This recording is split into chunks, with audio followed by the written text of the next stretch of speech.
There is a moment that almost every human being encounters at some point in life, yet few people speak about it openly. It may arrive late at night when the house has fallen silent and the responsibilities of the day have finally come to an end. It may appear during a long walk, a solitary drive, a quiet morning before sunrise, or in the stillness of a hospital room where time seems to move differently. Sometimes it arrives after a loss, a diagnosis, a separation, a retirement, or a major life transition that forces us to stop and look inward. In that moment, the noise of the world fades into the background. The conversations end, the distractions lose their grip, the endless stream of information pauses, and for perhaps the first time in a long while, there is only you.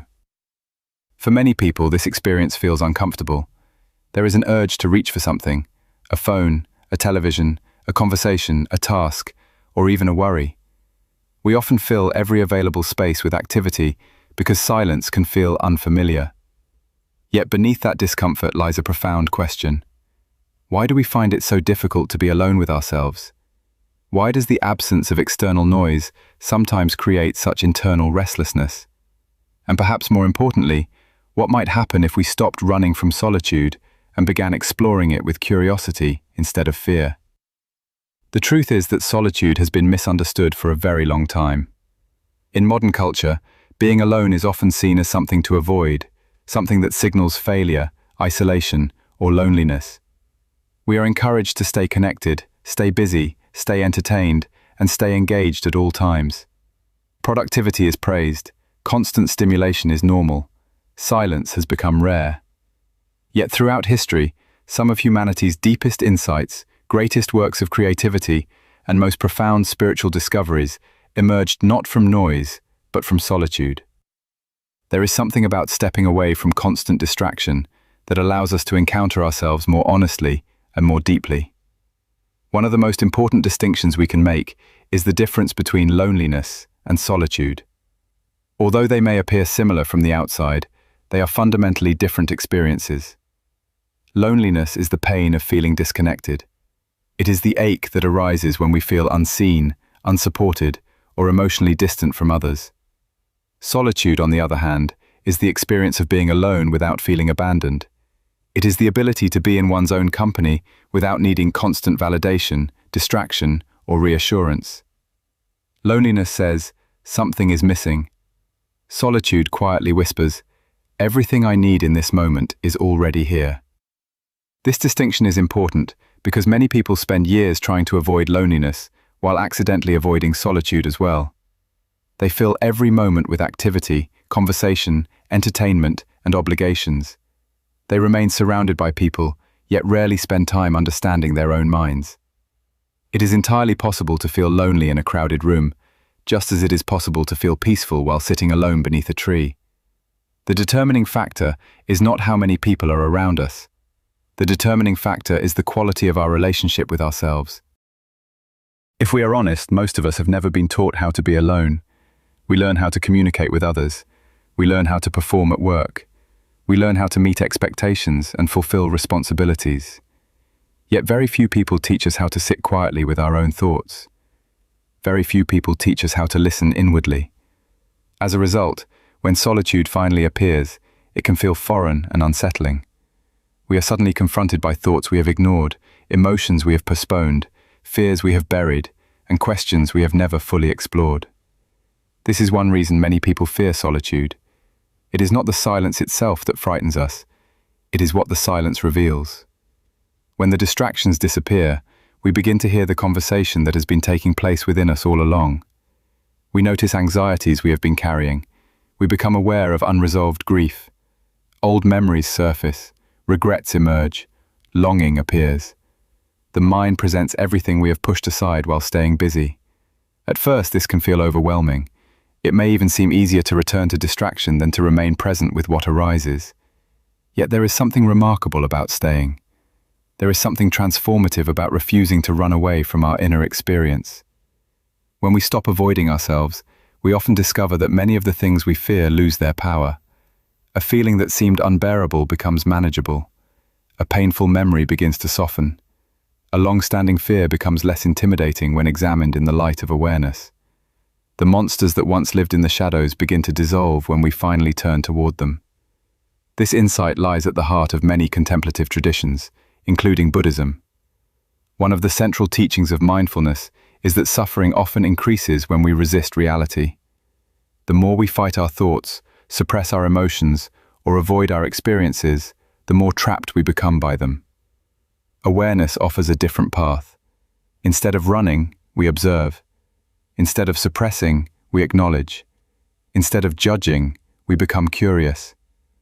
We learn to sit quietly and watch the movement of the mind without immediately reacting to it. Imagine sitting beside a river. The water continues flowing whether you interfere with it or not. Thoughts are much the same. Emotions arise and pass away. Fears appear and disappear. Memories come and go. Most of us spend our lives jumping into the river and being carried away by every thought and feeling that appears. Solitude creates an opportunity to sit on the riverbank and simply observe.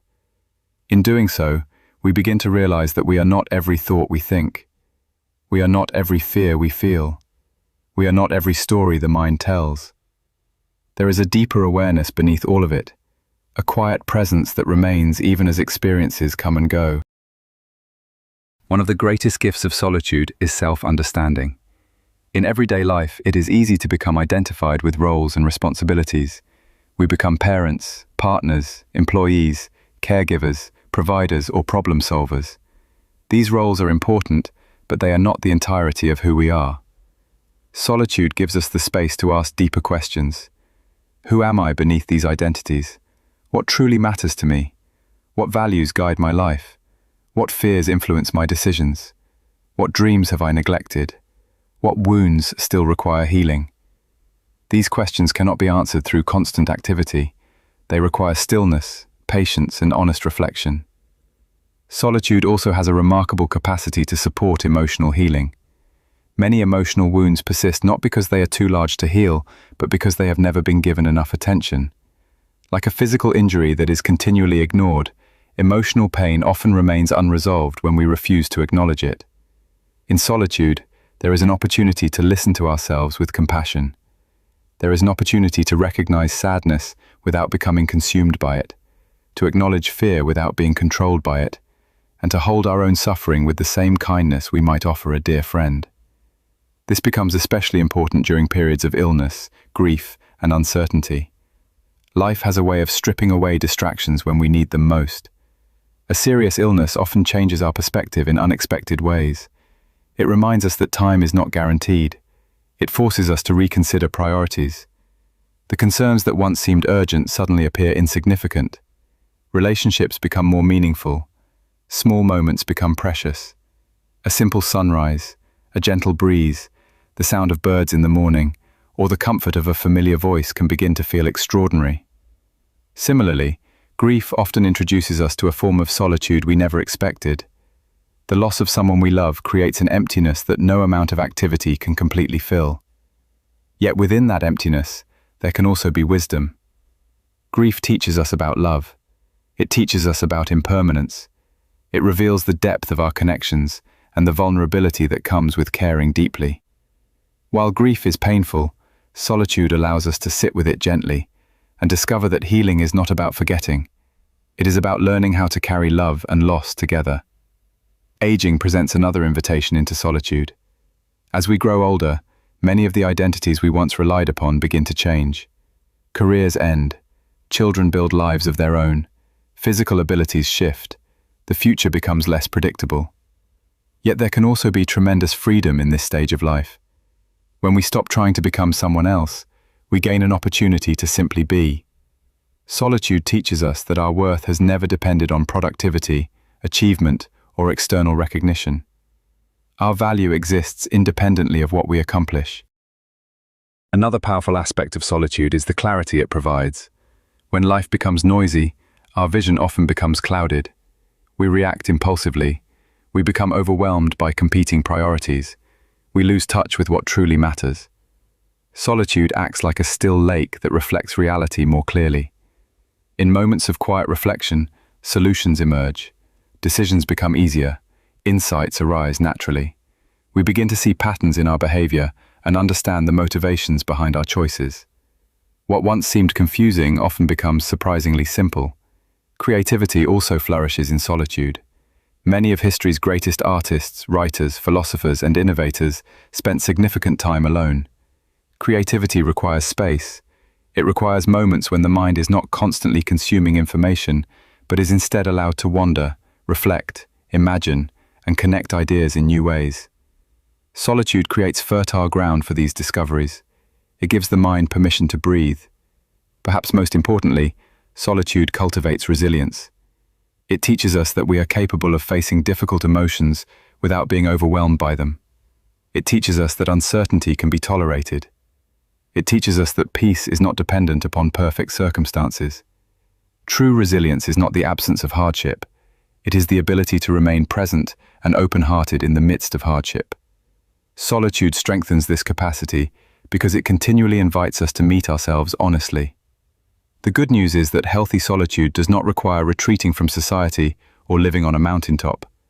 It can be cultivated in simple ways.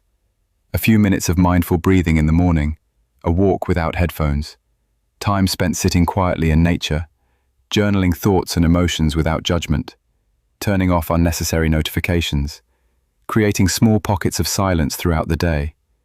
These practices may seem simple, but over time they can profoundly change our relationship with ourselves. As you listen today, I invite you to reflect on a few questions. When was the last time you spent meaningful time alone without distraction?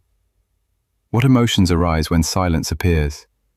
What parts of yourself have you been too busy to notice? What wisdom might be waiting beneath the noise? And perhaps most importantly, what would change if you stopped viewing solitude as something to endure and began seeing it as something to embrace? The great paradox of solitude is that when we learn to be comfortably alone, we often become more capable of genuine connection with others. We no longer seek relationships solely to escape ourselves. We no longer demand that others fill every emotional void. Instead, we meet people from a place of wholeness rather than need. We discover that solitude and connection are not opposites. In their healthiest forms, they support one another.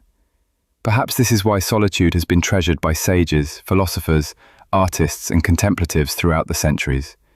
They understood something that modern culture often forgets. Beneath the noise of the world lies a quiet wisdom. Beneath constant striving lies a deeper peace. Beneath every fear of being alone lies the possibility of discovering a profound companionship with oneself. And maybe that is the true gift of solitude. It reveals that the peace we seek has never been somewhere else. It has never been waiting in the future. It has never depended entirely on circumstances, achievements, possessions, or approval from others. It has been quietly present all along, waiting beneath the noise, waiting beneath the distractions, waiting beneath the stories we tell ourselves. The next time life offers you a moment of silence, resist the urge to immediately fill it. Stay a little longer. Listen a little more carefully. Allow yourself to be fully present. You may discover that solitude is not empty at all. It is full of insight, healing, wisdom, and quiet strength. You may discover that the person you have been searching for in so many places has been here the entire time. And in that discovery, there is a peace that no circumstance can take away, a peace that remains steady through uncertainty, loss, change, and time itself. When we learn to befriend solitude, we do not withdraw from life. We return to it with greater clarity, greater compassion, and a deeper appreciation for each moment. We learn that being alone does not mean being abandoned. We learn that silence is not the absence of life, but the place where life can finally be heard. And perhaps, in those quiet moments when nothing needs to be fixed, achieved, or proven, we encounter the simplest and most liberating truth of all, that we are already enough, exactly as we are, in this very moment.